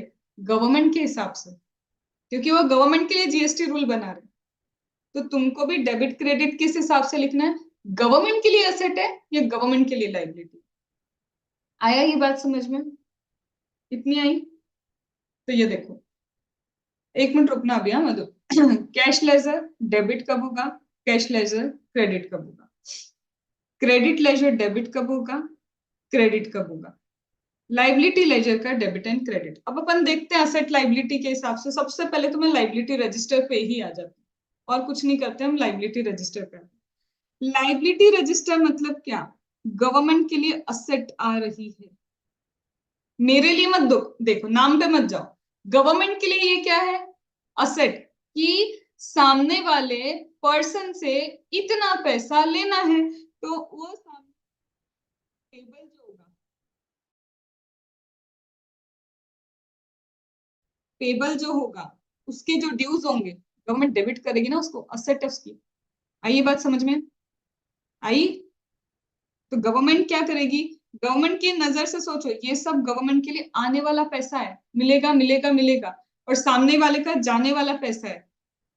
तो गवर्नमेंट तो उसको डेबिट करेगी ना, because it is asset for the government. Done. अब ये हो गया मेरा इलेक्ट्रॉनिक लाइबिलिटी रजिस्टर का, सिर्फ अभी डेबिट साइड क्यों हुआ ये समझा, ठीक है। और ma'am amount payable towards output tax, वो भी तो गवर्नमेंट के लिए क्या है? असेट। कि आउटपुट टैक्स का पैसा आने वाला है। तो ये सारी हो गई असेट गवर्नमेंट के लिए, तो गवर्नमेंट ने इसको कर दिया डेबिट। अब जब तुम्हें इतना सारा पेमेंट करना होता है, उसके लिए तुम्हारे पास दो रास्ते हैं। अभी बताया था, तुम्हारा इतना सारा लाइबिलिटी इकट्ठा हो गया, मेरे पास दो रास्ते हैं। सबसे पहले तो मैं पहले रास्ते पे जाऊंगी, मेरे को क्रेडिट कितना मिलेगा। तो मैं क्या करूंगी, क्रेडिट लेजर को यूटिलाइज करूंगी। I will utilize my credit ledger. ठीक है। तो गवर्नमेंट के ऐसे अकाउंट को देखो ना, डेबिट साइड लिखा है गवर्नमेंट ने, जो लेना है लेना है लेना है, और इधर क्या है, जो देना है देना है देना है, जो देना है। तो यहाँ पे ये वही हो गया ना, अकाउंट टी शेप लगा लो ना इसको, इसमें से तुम यूटिलाइज करोगे और बैलेंस क्या कर दोगे, पे कर दोगे। तो ये टी शेप अकाउंट ही तो है तुम्हारा। आई ये बात समझ में? Ma'am what about credit ledger? Government के लिए ये लाइबिलिटी है। तुम पे तो करके आ गए, लेकिन इसका बेनिफिट अभी देना है गवर्नमेंट को तुमको, राइट? क्रेडिट लेजर क्या है? तुमने कुछ खरीदा, तुम सप्लायर को जीएसटी पे करके आए, सप्लायर ने गवर्नमेंट को दे दिया तुम्हारे नाम से। गवर्नमेंट के लिए अभी भी ये कमाई नहीं हुई है, क्योंकि गवर्नमेंट को भी बेनिफिट देना पड़ेगा इस चीज का, जो तुमने आईटीसी पे किया है, तुमने जीएसटी पे किया है। तो गवर्नमेंट सोच के बैठी है लाइबिलिटी है। तो जैसे जैसे तुम क्या करते हो, इनपुट टैक्स क्रेडिट भरते जाते हो, टैक्स भरते जाते हो, गवर्नमेंट का लाइबिलिटी इंक्रीज होता जाता है। ठीक है। और जैसे जैसे तुम इसको आउटपुट में यूटिलाइज कर लेते हो, ये क्या हो जाता है, डेबिट। कम कर लेती है कि यूटिलाइज हो गया कम हो गया, यूटिलाइज हो गया कम हो गया। Now with the cash, cash में क्या है, जैसे जैसे मैम हम क्या करते हैं, credit amount of this ledger may be used for the payment of all this things. अब मैम कैश लेजर, यहाँ पे मेरे को समझना, मैं गवर्नमेंट के हिसाब से देखूं या अपने हिसाब से, तुम बताओ। जब मैं क्रेडिट लेजर गवर्नमेंट के पर्सपेक्टिव से सोच रही हूँ, जब मैं लाइबिलिटी रजिस्टर गवर्नमेंट के पर्सपेक्टिव से सोच रही हूँ, तो कैश लेजर को किसके पर्सपेक्टिव से सोचूं, गवर्नमेंट के? अब मुझे वो गवर्नमेंट के इसका हिसाब से बताओ। यहाँ लिखा है कौन सा अमाउंट डेबिट होगा, तो refund by taxable person. Then उसके बाद credit amount to be use for the payment of tax, ये डेबिट क्यों किया? तुम तो कैश भर के आ गए, अब गवर्नमेंट के लिए कैश अभी के अभी असेट बन गया कि लाइबिलिटी बन गया? तुमने कैश लेजर में पैसा दिया, अब गवर्नमेंट के लिए ये क्या है, असेट या लाइबिलिटी? मैं भी लाइबिलिटी हो गया। मुझे थोड़ा सा इसका बस पढ़ के लॉजिक समझाओ ना कोई। और उसने ऊपर दिया भी है, assume it as a bank statement.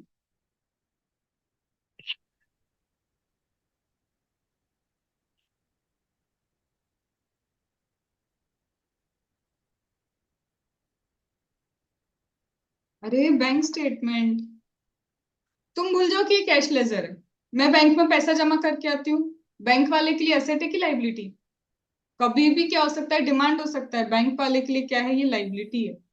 मैंने जितना भी डिपॉजिट करना है ना, वो लाइबिलिटी है गवर्नमेंट के लिए, तो ये क्या आ जाएगा, क्रेडिट। अब तुम रिफंड भी तो क्लेम कर सकते हो आगे चल के। बैंक के लिए क्या है, अब वो कम होगा अकाउंट, डेबिट। बैंक के लिए क्या है, कहीं पे तुमने टैक्स में किसी चीज को यूटिलाइज किया, वो अकाउंट क्या होते जा रहा है, कम। तो जब जब तुम विड्रॉ करोगे, बोल दू, withdrawal is debit, deposit gate credit. आया? इसके ऊपर स्पेसिफिकली, इसके ऊपर एक अलग वीडियो, सबसे हाई लेवल, कितने गैलेक्सी लगाने लगा लो उस पर। क्योंकि एक ना एक कैलकुलेशन इंटरेस्ट का हमेशा आता है, चाहे वो कस्टम से है चाहे वो तुम्हारा जीएसटी से है। तो 18% क्या लगता है, इंटरेस्ट लगता है अगर आप लेट पेमेंट करते हो, पेमेंट नहीं करते हो, डिफॉल्ट करते हो, तो इंटरेस्ट का सिर्फ, अभी तो सिर्फ मैंने बोला 18%, जबकि ऐसा नहीं है। इसका I will be providing today only video, ये आज ही खत्म करके तुम शाम को रखो। I will not be providing e commerce operator का वीडियो, बट हाँ ये वाला करना है, करना है और करके ही रहना है। ठीक है। अभी तक मैंने क्या पढ़ा है, 3 लेजर होते हैं, कैश, क्रेडिट और लाइबिलिटी। इतना हो गया। इन लेजर में मेजर हेड होता है, मेजर हेड क्या था, आईजीएसटी, सीजीएसटी, एसजीएसटी या यूटीजीएसटी या सेस। और फिर माइनर क्या होते हैं, या तो टैक्स पे करो या इंटरेस्ट पे करो या पेनल्टी पे करो या फाइन पे करो या कोई अदर ड्यू वगैरह तुम्हारे आ गए तो पे करो। सबसे इंपॉर्टेंट ये समझना था मैम, क्रेडिट लेजर क्यों, जितना तुम टैक्स पे करके आते हो ना, इनवर्ड सप्लाई के टाइम, वो सब इकट्ठा हो जाता है क्रेडिट में। और क्रेडिट गवर्नमेंट के लिए लाइबिलिटी होता है, तो लाइबिलिटी रजिस्टर का डेबिट क्रेडिट का रूल चलेगा कि गवर्नमेंट की लाइबिलिटी बढ़ रही है तो वो क्रेडिट करेगी, गवर्नमेंट की लाइबिलिटी कम होती है तो उस अकाउंट को वो डेबिट कर देगी। अब मैम आपको सपोज करो भरना है 12 लाख रुपए, आपने ऑलरेडी भर के आ चुके हो 8 लाख रुपए, 12 लाख यू हैव टू पे, already you have paid 8 lakh, तो मैम यहाँ क्या कर रहे हो, 12 लाख माइनस 8 लाख क्यों करोगे, आईटीसी यूटिलाइज कर लोगे, और ये 4 लाख क्या है, दैट यू हैव टू पे through cash ledger. Cash ledger मेरा बैंक अकाउंट जैसा है, बैंक से विड्रॉ होता है तो प्रियंका क्या होता है, बैंक से विड्रॉ होगा तो आपका हो जाएगा क्रेडिट, और बैंक में डिपॉजिट करोगे तो क्या हो जाएगा, डेबिट, राइट। उल्टा मैम होगा ना हमारा मैम? ना बैंक का नहीं मतलब हमारा। हाँ बट हमको कैश लेजर को बैंक जैसा ही देखना है, अगर मैं डिपॉजिट करूंगी तो बैंक करेगा क्रेडिट, अगर मैं विड्रॉ करूंगी तो बैंक करेगा डेबिट, मतलब कैश में भी वही होता है। फिर एक अकाउंट आता है मैम लाइबिलिटी रजिस्टर, जिसमें हमारी लाइबिलिटी का किस किस चीज की होगी, प्रीवियस पीरियड की, करंट पीरियड की, डिमांड एंड रिकवरी की। और जब हम टैक्स पे करते हैं तो सबसे पहले यूटिलाइज भी ऐसे होता है कि तुमने सबसे पहले प्रीवियस पीरियड पे किया, फिर करंट पे किया, फिर तुम्हारी डिमांड एंड लाइबिलिटी तुमने क्या की है, पे की। इतना समझो मैम। याद है मुझे कि एक मैनर ऑफ यूटिलाइजेशन सबसे इंपॉर्टेंट है, दैट इज रूल नंबर 49, वही सबसे इंपॉर्टेंट है। उसमें क्या होगा, आईजीएसटी पे करना है तो पहले आईजीएसटी का क्रेडिट यूटिलाइज करो, डन। सीजीएसटी पे करना है तो पहले सीजीएसटी, एसजीएसटी पे करना है तो सबसे पहले किसको यूटिलाइज करो, एसजीएसटी, इसमें तो कोई दिक्कत नहीं। बट सीजीएसटी कभी एसजीएसटी के लिए यूज नहीं होगा, एसजीएसटी कभी सीजीएसटी के लिए यूज नहीं होगा। तो इसका मतलब मैम आईजीएसटी पे करना पहले तो सबसे पहले आईजीएसटी यूज कर लिया, उसके बाद तुम सीजीएसटी यूज करो, एसजीएसटी यूज करो, चलेगा, उसका ऑर्डर हमको कुछ दिक्कत नहीं। मैम अगर जब सीजीएसटी पे करना हो तो पहले तो सीजीएसटी यूज करो और अल्टीमेटली लास्ट ऑप्शन क्या है, आईजीएसटी। और सिमिलरली फॉर एसजीएसटी पे करना तो पहले एसजीएसटी यूटिलाइज कर लो और ultimate last option is your IGST, done. तो ये जो इतनी चौड़ी हमने राम कथा अभी तक की थी, क्रक्स करने में कितना टाइम लगा, 5 मिनट। और एग्जाम टाइम पे जो अभी हम रीडिंग कर लेंगे, रीडिंग करने के बाद तुमको इसमें कुछ कुछ इंपॉर्टेंट लगे तो ठीक है हाईलाइट करना, क्योंकि इंपॉर्टेंट नहीं मिलेगा, क्योंकि सारा क्रक्स वही है जो प्रैक्टिकली यूज होता है। मुझे प्रैक्टिकल पॉइंट ऑफ व्यू से पेमेंट ऑफ टैक्स को एग्जाम पॉइंट ऑफ व्यू से देखना है कि प्रैक्टिकल क्वेश्चन में कितना काम आएगा, ठीक है। चलो हाँ अब बोलो, हाँ, मधुर कुछ पूछ रहे थे। आप भी बोल रहे थे ना कि पहले प्रीवियस वाला यूज करेंगे, फिर उसके बाद वाला, फिर अभी वाला। तो वो फर्स्ट इन फर्स्ट आउट नहीं, लास्ट इन फर्स्ट नहीं, वो लास्ट इन फर्स्ट आउट नहीं होता, वो फर्स्ट इन फर्स्ट आउट होता है शायद। लास्ट इन तो हाँ लीफो गलत हो गया, बट फर्स्ट तो इन मतलब कैसा कि सबसे पहले जिसका वो था लाइबिलिटी थी तो पुरानी लाइबिलिटी पहले जाएगी, फीफो बोल लो उसको, लीफो बोलिए।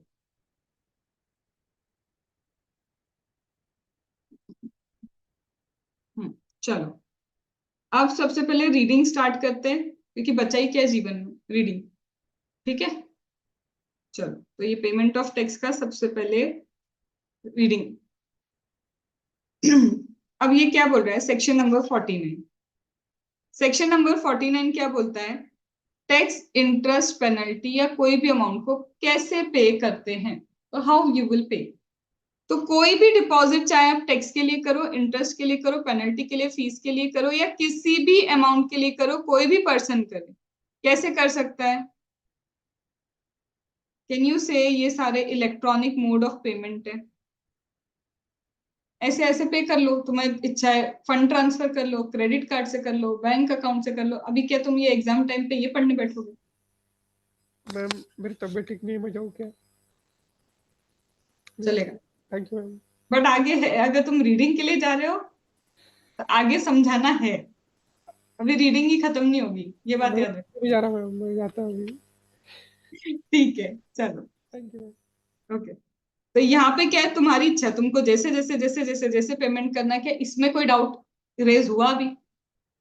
बट आगे क्या लिखा है, subject to such condition and restriction. तो हमें पता है ना, ओवर जो ओवर द काउंटर पे करते हैं वो 10,000 पर चालान, दूसरा सब्जेक्ट टू कंडीशंस क्या है, जब तुम पेमेंट करोगे पहले प्रीवियस यूटिलाइज होगा, फिर करंट यूटिलाइज होगा, फिर 73 74 यूटिलाइज होगा, तो वो सारी कंडीशंस एंड पेमेंट अभी आगे अपन पढ़ लेंगे।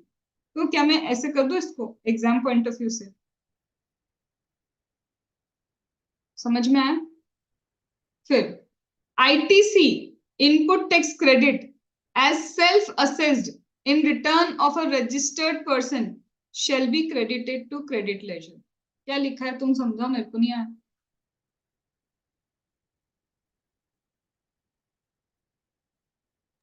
मतलब गवर्नमेंट क्रेडिट करेगी ना, जो हमने पे करके आए तो वो गवर्नमेंट क्रेडिट कर देगी। आईटीसी जो भी रहेगा वो सब इलेक्ट्रॉनिक क्रेडिट लेजर में क्रेडिट करेगी गवर्नमेंट। तुमने सेल्फ असेस किया कि मुझे इतना टैक्स पे करना है, तुम वो सेल्फ हम्म। असेस करके आ गए और पे करके आ गए, तो गवर्नमेंट उसको कहाँ पहुंचाएगी? वही तो बोला, क्रेडिट लेजर में। अब क्रेडिट लेजर में जाने का जो भी मेंटेनेंस का मैनर है, हमने देखा ना, IGST IGST CGST CGST SGST SGST, इसको भी हटा दो। ठीक है, नाउ ये क्या है? Amount available in cash ledger किस चीज के लिए यूटिलाइज हो सकता है? यही बोला था कि कैश लेजर का पेमेंट करना है तो आप टैक्स भी पे कर सकते हो, उससे इंटरेस्ट पे कर सकते हो, फीस पे कर सकते हो, पेनल्टी पे कर सकते हो, कोई भी अमाउंट पे कर सकते हो, subject to manner and condition. वो भी हमको पता ही है कि आगे तुम मैनर कंडीशन इसके भी बताओगे। क्या इस पे कोई डाउट आया? तो भी कर दूं ऐसा? मतलब आगे पढ़ा है मेरे लिए तुमको समझाना, पता है क्या जरूरी है? That recapitulate is more than sufficient for this chapter, क्योंकि हमें उसको प्रैक्टिकली यूज करना है, लिखना कुछ भी नहीं है इसके लिए तुम। ठीक है, देन मैम अगर मेरा अमाउंट इलेक्ट्रॉनिक क्रेडिट लेजर में है, तो amount available in e commerce ledger, e electronic credit ledger किसके लिए यूज होगा? Towards output tax. आईजीएसटी है तो आईजीएसटी के लिए यूज हो जाए। क्या लिख रहा है वो मेरे को समझ नहीं आया, तुम बताना।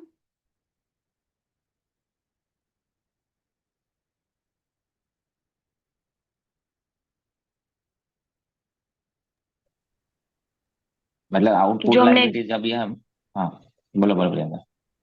नहीं नहीं आप मतलब आउटपुट मतलब जो पेमेंट आएगा मैम हमारा पेबल, तो उसके सामने इलेक्ट्रॉनिक लेजर्स में जो पड़ा रहेगा तो उसके सामने हम इनपुट यूज करेंगे ऐसा। इलेक्ट्रॉनिक लेजर्स तुमको में जो पड़ा। आईजीएसटी पे करना है तो वो आईजीएसटी का बोल रहा हाँ।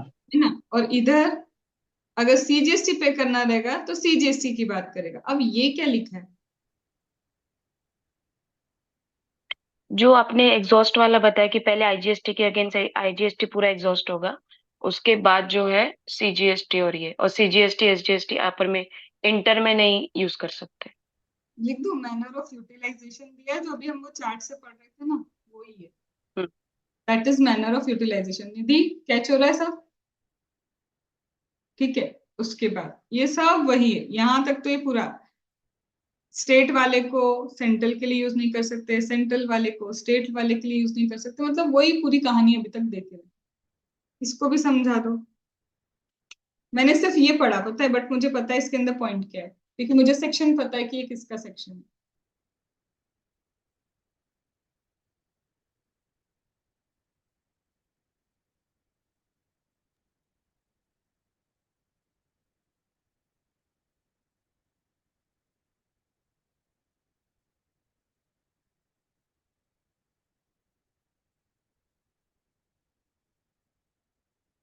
रिफंड है।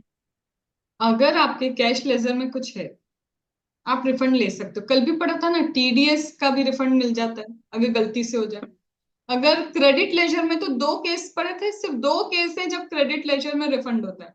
इन्वर्टेड ड्यूटी स्ट्रक्चर या फिर तुम्हारा एक्सपोर्ट होना चाहिए, that is zero rated supply, याद है? तो सिर्फ हम्म। जीरो रेटेड सप्लाई और तुम्हारा क्या होना चाहिए, इन्वर्टेड ड्यूटी स्ट्रक्चर, तो क्रेडिट रिफंड हो जाएगा। और कैश भी क्या हो जाता है, रिफंड हो जाता है। तो एक चीज बताओ, ये इंस्टीट्यूट ये तो नहीं पूछने वाली ना, वो डायरेक्ट कहाँ पूछेगी तुमसे? Calculate the refund amount, calculate what is to be paid by cash ledger. तो कैश लेजर से कितना पे करना है उसके लिए ये सब तुमको अप्लाई करना है, लिखना नहीं है कुछ भी। ठीक है, चलो। मेरे को तो नहीं समझ में आया, तुम ही बताते जाओ।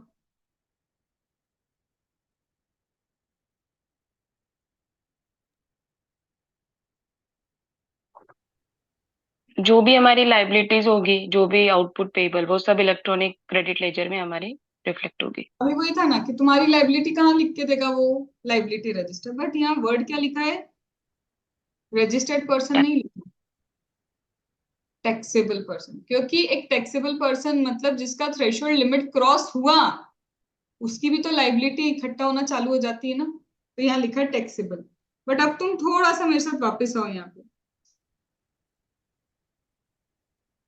यहाँ क्या लिखा है, आईटीसी, लेकिन किसको मिलता है, जब तुम रजिस्टर हो जाते हो तुम्हारा जीएसटीआईएन नंबर आता है, तो ही तो तुम क्या कर सकते हो, टैक्स पे भी कर सकते हो गवर्नमेंट को।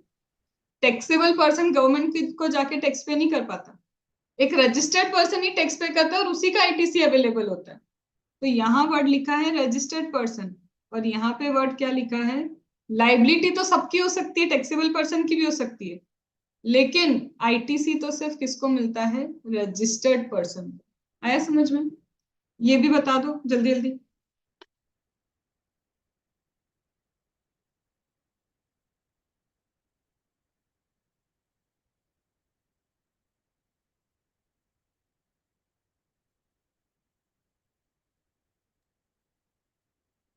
हाँ ये मैम, ये फीफो मेथड वाला, पहले प्रीवियस टू प्रीवियस सेटअप होगा जैसा।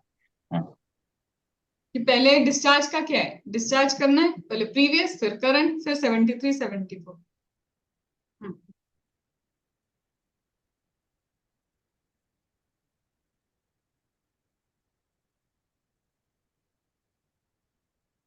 ऐसे इतना ऐसा काम का नहीं, पर अगर तुम समझा पाओ।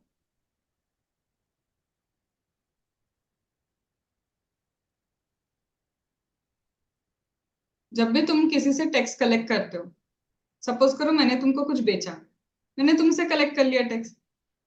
अब तुम बताओ, तुम जब किसी और को बेचोगे तुम भी तो वो टैक्स का अमाउंट कलेक्ट कर ही लोगे ना।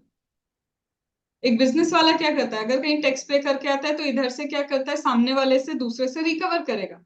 तो बोल रहे हैं यहाँ पे क्या है, आप बर्डन क्या कर देते हो, शिफ्ट कर देते हो। वही तो इनडायरेक्ट टैक्स है, बर्डन क्या होता है, शिफ्ट होता है, काम का नहीं। ये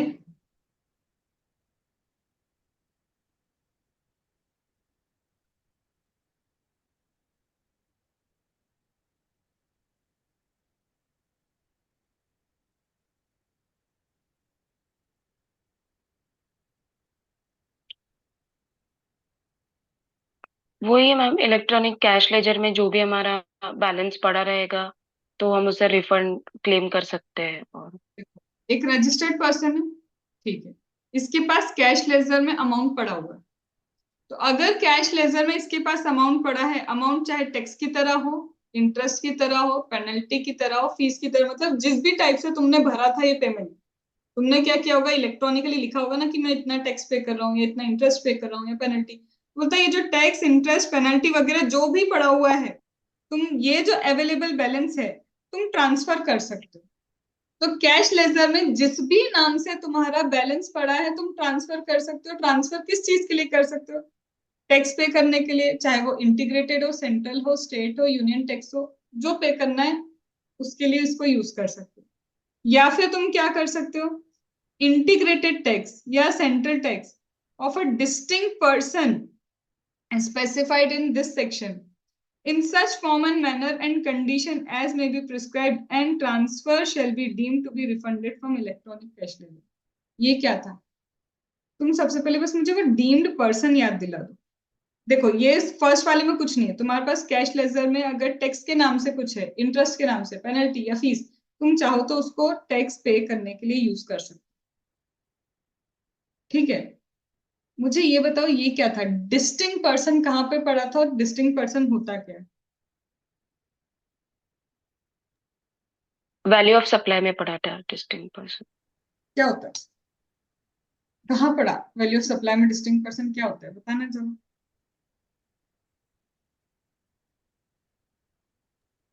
Same PAN, different Dis- registration.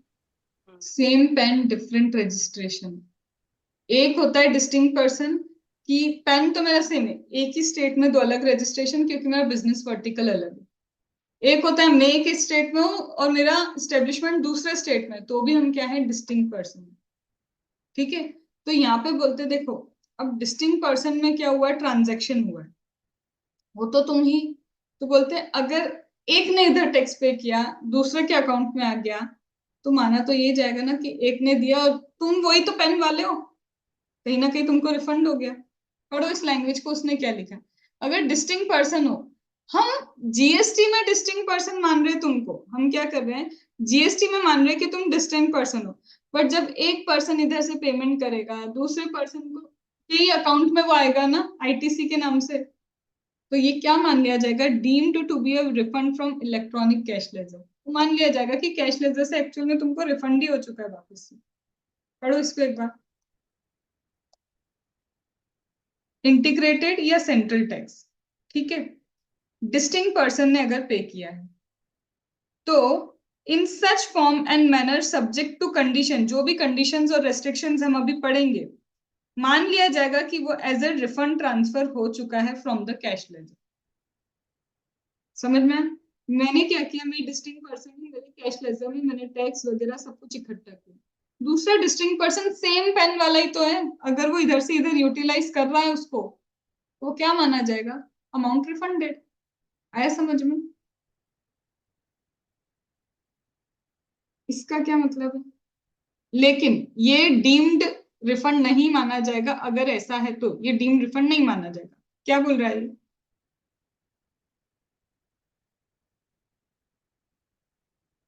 Easy है कॉन्सेप्ट, दिमाग लगाओ।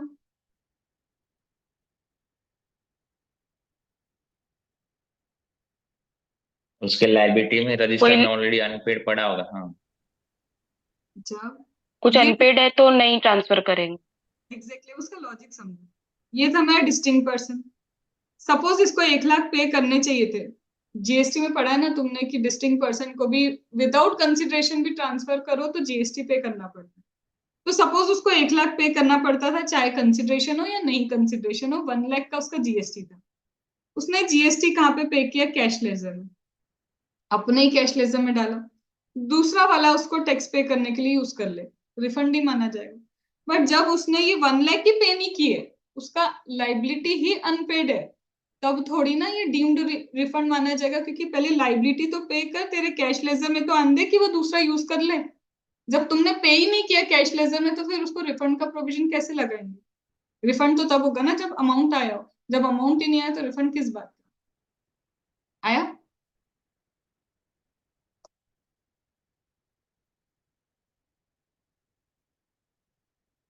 क्या लिखूं मैं, मतलब मैं क्या समझाऊं इसको।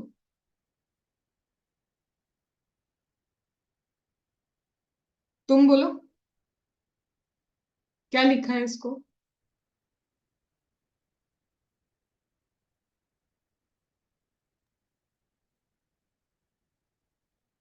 अरे भाई, तुम कोई भी अमाउंट ट्रांसफर करते हो ना कैश लेजर में, उसका मतलब उसको डिपॉजिट बोलते हैं। वो रूल बता रहा है, बैंक के रूल नहीं है कि जब तुम भी अपने बैंक अकाउंट में कुछ ट्रांसफर करते हो उसको क्या बोलते हो, डिपॉजिट किया। तो बोल रहा है कैश लेजर में जब भी तुम क्या करते हो, कुछ भी ट्रांसफर करते हो, उसको बोलते हैं डिपॉजिट कर दिया, बस। समझ में आया? और इसी तरह से जब तुम पैसा निकालोगे तो विड्रॉ बोलोगे उसको। एक बार इसको भी पढ़ लो।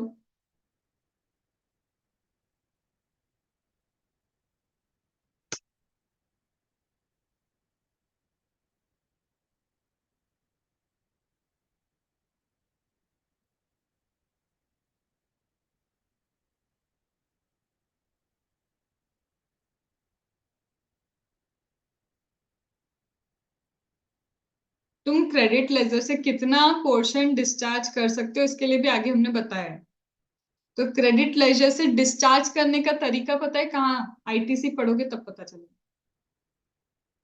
Input tax credit, electronic credit ledger. Electronic credit ledger में पूरा आईटीसी होता है। तो बोलता है notwithstanding anything contained in this act, government may on recommendation of council condition and restriction specify करेगी कि आप मैक्सिमम कितना पैसा यूटिलाइज कर सकते हो आईजीएसटी को डिस्चार्ज करने। अब वो कब करेगी, बताएगी ऑन रिकमेंडेशन ऑफ काउंसिल। जितना बता रखा है आईटीसी के चैप्टर में, तो बता ही रखा है कि कैसे यूटिलाइज कर सकते हैं, कितना अमाउंट कर सकते हैं, किन शर्तों पे कर सकते हैं। आगे कुछ लगेगा तो ये क्या करेंगे, गवर्नमेंट जीएसटी काउंसिल से डिस्कशन करके बताएगी कि मैक्सिमम कितना आउटपुट के लिए कितना आईटीसी यूटिलाइज कर सकते हो। कभी बताया क्या? आया समझ में? ये एक्चुअल में हल्का है तो मैं ऐसे ही रीड करके चल रही हूँ। डन? ये काम की चीज है। The date of credit to the account of government in authorised bank shall be deemed to be the date on which deposited in credit cash ledger 1. फिर इसके बाद टैक्स ड्यूज, ये वाला काम का ले लेती हूँ मैं, तुम लोग से गलती हो सकती है। देखो समझो, हम बोल रहे हैं ना कि मैम डिपॉजिट करा, डिपॉजिट किया, पैसा क्या किया, बैंक अकाउंट में डिपॉजिट किया। बोलते ये डिपॉजिट का डेट कब मानेंगे? तो बोलते तुमने तो क्या किया, डिपॉजिट किया, बट गवर्नमेंट के अकाउंट में क्रेडिट कब माना जाएगा? उसी दिन जिस दिन तुमने कैश लेजर में अपना पैसा पहुंचाया। तो जैसे ही तुम कैश लेजर में क्या करते हो, अपना अमाउंट डिपॉजिट करते हो, हम मान लेते हैं कि गवर्नमेंट का अकाउंट भी क्या हो गया, क्रेडिट। तुमने डिपॉजिट किया, इसका मतलब गवर्नमेंट के लिए लाइबिलिटी है, तो तुम्हारा deposit is equal to liability for the government, तो गवर्नमेंट की लाइबिलिटी क्रेडिट हो गई। तो जिस दिन तुमने कैश में डिपॉजिट किया, गवर्नमेंट के लिए क्या हो गया, वो क्रेडिट हो गया। आइए बात समझ में। टैक्स ड्यूज, टैक्स ड्यू का मतलब क्या है? Tax payable under this act. जब भी तुम्हें ध्यान रखना, जब भी कहीं पे लिखना टैक्स ड्यू, तो टैक्स ड्यू का मतलब सिर्फ टैक्स का ड्यू होना है। इसका मतलब इंटरेस्ट, फी, पेनल्टी नहीं आता। ये अभी तुमको समझ नहीं आएगा, आगे डिमांड एंड रिकवरी में ये बहुत काम की चीज है।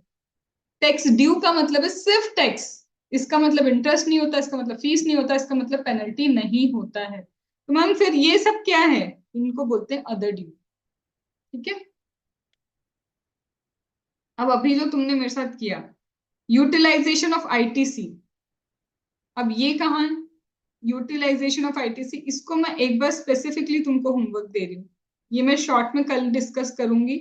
दैट इज 49A 59B, ये मैं भी तुमको भेजूंगी। ये क्यों दे रही हूँ? क्योंकि यहाँ पे कोई मतलब का नहीं है। 53A, ये चार चीजें सिर्फ रीड करके रखना। क्यों रीड करके रखना? पहले ही बता रही हूँ, किसी काम का नहीं है यहाँ पे, कुछ भी काम नहीं आएगा। कहाँ काम में आएगा? क्योंकि इससे भयंकर डिटेल इसकी आईटीसी में, जब वहां पढ़ोगी ना तो ये सिर्फ ऐसा लगेगा क्यों ही दिया। तो एक चीज तुमको इतना रियलाइज हुआ, let's recapitulate is more than sufficient for this chapter. Direct उसको अप्लाई करना सीखना। ठीक है, 5 मिनट का break, we will start with TCS, और फिर मैं लास्ट के 5 मिनट पे फिर इन दोनों चीजों का फिर रिवीजन करूंगी। ठीक है, तो 5 मिनट का ब्रेक ले।